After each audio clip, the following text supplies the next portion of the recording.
SBFC finance का ये share 101 रुपये के ऊपर आ चुका है। तो वीडियो को पूरा देखिए, आपको सब कुछ समझ में आ जाएगा। देखिए ये कंपनी काम क्या करती है वो मैं आपको बता देता हूँ। ये फाइनेंस सेक्टर से है और ये कंपनी MSME बिजनेस और बिजनेस लोन देती है, और जो नए बिजनेस वाले होते हैं, छोटे बिजनेस वाले, उनको ये कंपनी लोन देती है। तो यहाँ पर 101 रुपये के ऊपर आ चुका है। तो सबसे पहले इसका वोल्ट टाइम ओपन करते हैं। यहाँ पर देखिए ये 88 रुपीज़ के ऊपर था 2023 की अगस्त में। उसके बाद इसकी प्राइस बढ़ी थी, यहाँ पर देखिए बढ़कर ये 115 तक पहुँची थी और अब देखिए 101 रुपये पर आ चुकी है। तो 115 से 15 रुपये कम कैसे हुआ है वो भी पता लगाएंगे।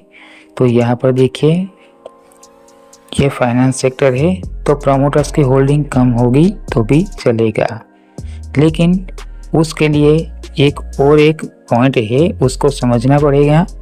प्रमोटर्स की होल्डिंग कम होगी तो चलेगा, लेकिन मार्केट कैप 10,000 करोड़ से ज़्यादा होनी चाहिए। तो यहाँ देख लीजिए मार्केट कैप तो उतनी ही है, 10,000 करोड़ से 1,000 करोड़ ज़्यादा, 11,000 करोड़ इसकी मार्केट कैप है और पी रेशियो 31 है। तो ये तो कंप्लीट ही है। वॉल्यूम देखे तो वॉल्यूम भी कंप्लीट है, लेकिन ROE को देख लेते हैं सबसे पहले।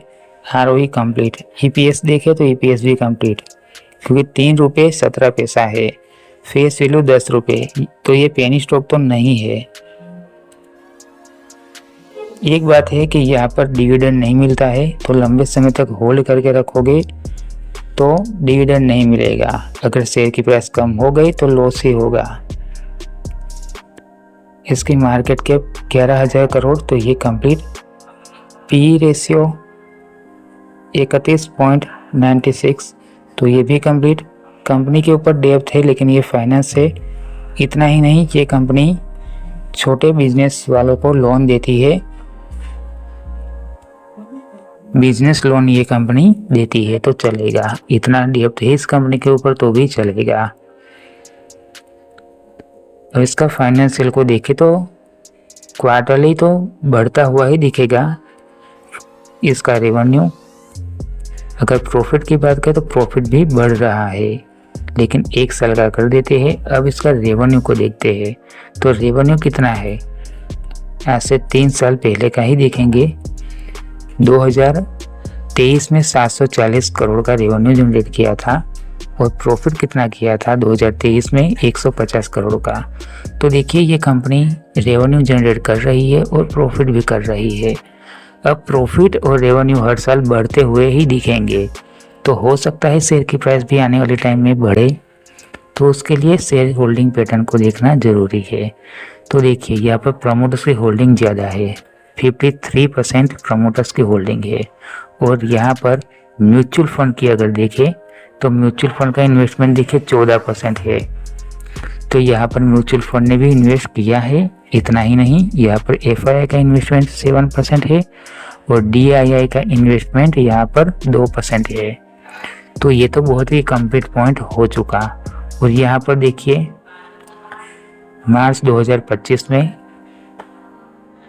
FII का इन्वेस्टमेंट 6% था, लेकिन अब देखिए FII का इन्वेस्टमेंट 7% है, लेकिन म्यूचुअल फंड का 1% कम हो गया।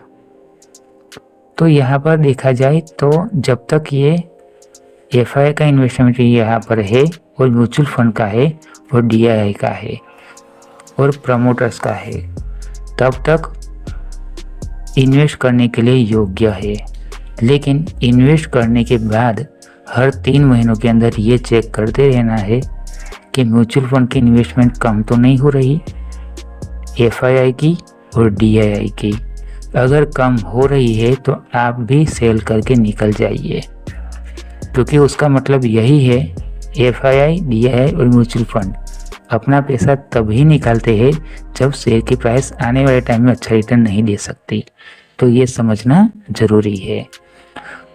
और एक बात मैं आपको बता देता हूँ, यहाँ पर नॉन करंट एसेट्स देख लेते हैं तो ये भी बढ़ते हुए ही दिखेंगे। 2025 में 8,100 करोड़ के है और 2024 में 6,500 करोड़ के, तो यहाँ पर ये भी कंप्लीट ही है। लेकिन क्वार्टरली चेक करना जरूरी है कि कंपनी ने कितना प्रॉफिट किया, कितना रेवेन्यू जनरेट किया, ये सब चेक करना जरूरी है। और शेयर होल्डिंग पैटर्न को जैसे मैंने बताया उस तरीके से ही इसको भी चेक करना जरूरी है। इन्वेस्ट करने के बाद तो ही होल्ड रखना है, नहीं तो होल्ड नहीं करना है, सेल करके निकल जाना है।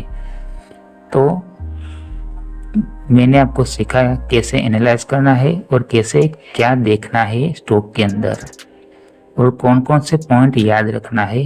कौन सा, यही वाला देखिए, इस स्टॉक के अंदर जब तक म्यूचुअल फंड FII DII का यहाँ पर इन्वेस्टमेंट है तब तक होल्ड कर सकते हैं, लेकिन इन्वेस्टमेंट करना है तो इन्वेस्टमेंट अपने रिस्क पर कीजिए। ये वीडियो एजुकेशन पर्पस के लिए है, जो सही इन्फॉर्मेशन थी वो मैंने आपको बताई है।